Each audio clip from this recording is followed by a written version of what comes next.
Salmo 91, a partir do versículo 1.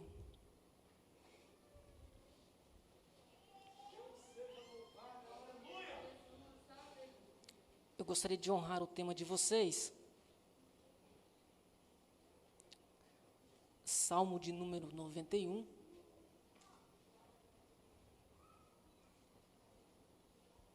A partir do versículo de número 1. Se todos encontraram e podemos ler, digam amém. Amém. Aquele que habita no esconderijo do Altíssimo, à sombra do Onipotente descansará. Direi do Senhor, Ele é o meu Deus, o meu refúgio, a minha fortaleza, e nele confiarei. Versículo de número 11. Porque aos seus anjos dará ordem a teu respeito, para te guardarem em todos os teus caminhos. Eles te sustentarão nas suas mãos, para que não tropeces com teu pé em pedra. Pisarás o leão e a áspide, calcarás aos pés o filho do leão e a serpente. Pois que tão encarecidamente me amou, também eu o livrarei. Pô-lo-ei num alto retiro, porque conheceu o meu nome. Ele me invocará e eu lhe responderei. Estarei com ele na angústia, livrá-lo-ei e o glorificarei. Dar-lhe-ei abundância de dias e lhe mostrarei a minha salvação. Amém? Assentai-vos por gentileza. Este salmo aqui é um salmo que fala ao nosso respeito também. Mas, em primeiro lugar, este Salmo 91, ele tem uma direção, ele tem um alvo. Alguém disse que este Salmo é uma carta cujo destinatário é Cristo. Mas quem está nele também pode e deve alcançar as promessas de proteção que este Salmo registra.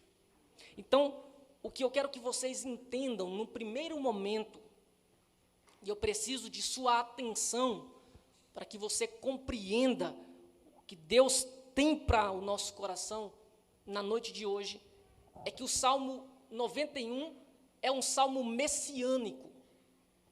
Isso significa dizer que a aplicação primeira e direta deste salmo deve ser direcionada a Cristo. E no que se refere a nós, as bênçãos deste salmo só podem ser alcançadas por meio de Cristo. Ou se estivermos nele, essas bênçãos podem ser alcançadas por nós. Porque nele, primeiramente, este salmo se tornou uma realidade. Eu disse isso com convicção, porque eu poderia citar aqui a vocês várias ocasiões, várias cenas em que este salmo se aplica a Cristo, ou várias vezes em que as promessas, as expressões deste salmo se tornaram uma realidade na vida de Cristo, enquanto ele esteve presente entre nós, enquanto ele caminhou nesta terra. Então, por este motivo, por ter várias citações, vários registros de Cristo vivendo plenamente este salmo, eu digo a vocês que, primeiramente, este salmo deve, necessariamente, este salmo deve ser aplicado a Cristo, porque Cristo nos mostrou que este salmo funciona. E ele não nos mostrou apenas que este salmo funciona, mas nos mostrou como ele funciona na prática. Porque muitos leem o Salmo 91 e dizem: isso aqui não funciona, isso aqui não é uma realidade, isso aqui não é para nós. Mas Jesus mostrou que este salmo, repito, funciona. E como funciona? Então quem está em Cristo pode ter a certeza, a convicção de que estes salmos são promessas de um Deus que pode cumprir o que promete. Então, ao analisarmos a vida, o ministério de Cristo, nós percebemos que cada expressão, cada promessa deste salmo se tornou uma realidade nele.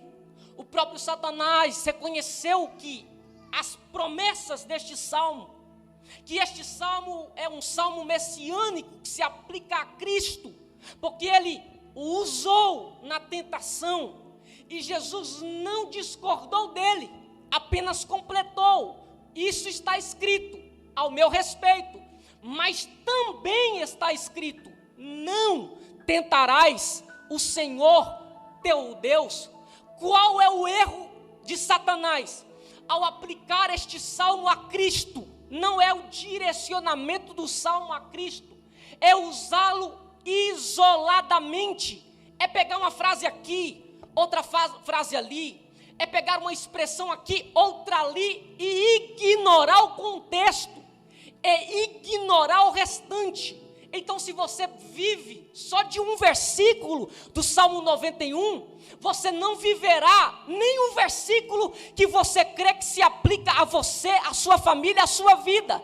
Você deve compreender que você precisa viver na prática todo o Salmo 91.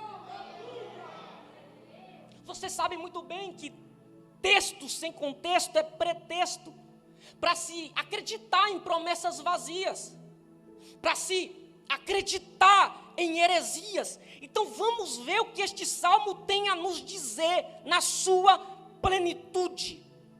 Em primeiro lugar, o Salmo 91 é um salmo de proteção, é um salmo que promete proteção ao servo de Deus. E se olharmos para Cristo, nós veremos que Cristo viveu o cumprimento dessas promessas de proteção. Veremos cada uma delas se cumprindo em Cristo. É o salmo de proteção que em primeiro lugar se aplica a Cristo, mas que pode se aplicar num segundo momento a nós também, que estamos unidos a Ele, que estamos ligados a Ele. Em segundo lugar, é um salmo órfão, porque o seu escritor é desconhecido. Mas este salmo, que é considerado um salmo órfão, tem um propósito de dizer que o servo de Deus, que a serva de Deus, não está órfão, mas tem um pai que cuida dele, que protege ele, que guarda ele, que abençoa ele. Então, em primeiro lugar, é um salmo de proteção. Em segundo lugar, é um salmo considerado um salmo órfão, porque o seu escritor não é desconhecido. Deus não quis que nem o autor do salmo fosse revelado ou se tornasse conhecido. Qual o propósito nisso? Neste salmo, toda a honra exclusiva deve ser dada a Deus. Ele não quis dividir a honra nem com o poeta, nem com o escritor. Por isso é um salmo muito conhecido, mas o seu escritor é desconhecido. Em terceiro lugar, é um salmo conhecido por muitos, mas experimentado por poucos. Que não conhece o Salmo 91. Você diria: não conheço ninguém que não conhece o Salmo 91. Mas se eu te perguntar, quem já experimentou toda a plenitude de promessas, de proteção, de livramento que o Salmo 91 nos garante? Então, há aqui algum erro, algum equívoco, há aqui um abismo, há aqui algo que precisamos nos atentar. É o salmo mais conhecido, talvez, ao lado do Salmo 23, mas talvez também seja o salmo menos experimentado, menos vivido. Qual o problema? O versículo 1 já começa a resolver este problema, porque o salmista disse: aquele que habita no esconderijo do Altíssimo. Então, em primeiro lugar, o primeiro problema pelo qual o Salmo 91 é experimentado por poucos, é porque as promessas de proteção e de livramento do Salmo 91 é para quem quer se esconder. Não há negócio aqui, não há garantia de proteção aqui para quem quer aparecer, mas para quem quer se esconder, tem promessa de proteção, de cuidado, de sustento, de provisão. É para quem quer assumir a posição de esconder-se em Deus e deixar que Ele apareça.